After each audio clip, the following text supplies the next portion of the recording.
Bienvenue au Temple des bateaux, le salon nautique de Paris où plus de 700 bateaux sont exposés ici. Et parmi ces monstres des mers, dont la plupart sont fabriqués à partir de fibres issues du pétrole, un seul fait exception. Suivez-moi.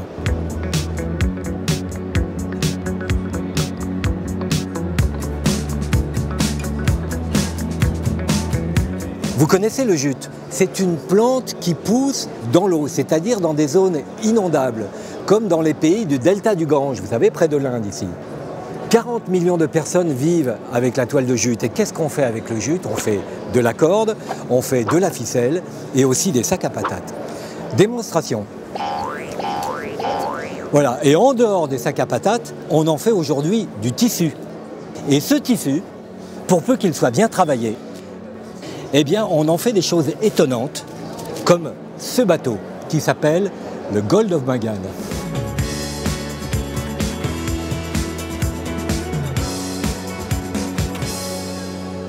Pour utiliser la toile de jute et en faire un bateau solide et flottant, on utilise les métiers à tisser traditionnels, mais on imprègne cette toile de jute dans de la résine. Sauf qu'aujourd'hui, la résine, elle est issue des produits pétroliers. Il ne fait aucun doute qu'avec ce type de recherche, on puisse trouver une résine issue des produits végétaux. Et ainsi, on aura un bateau 100% bio. C'est un laboratoire flottant, mais pas que.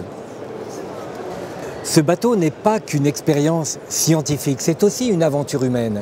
Je vous présente Corentin de Châtel-Perron, le nouveau Robinson Crusoe.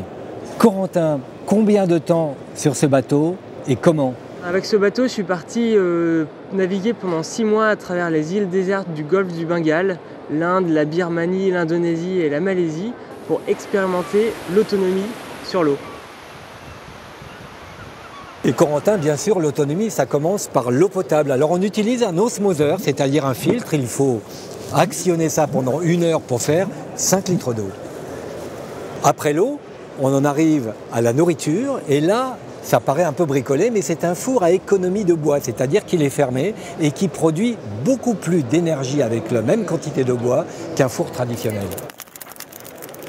Et à l'arrière du bateau, un panneau solaire qui sert en même temps d'abri pour une cage à poules. Et oui, il y a 2 poules qui fournissent non seulement des œufs, mais on se sert de leur déjection pour alimenter la serre tropicale.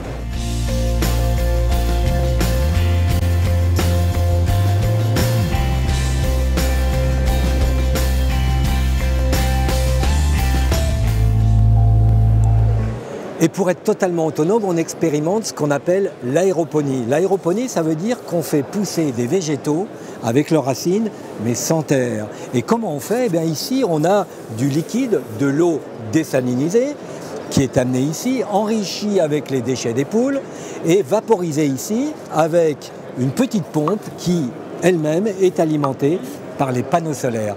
La boucle est bouclée.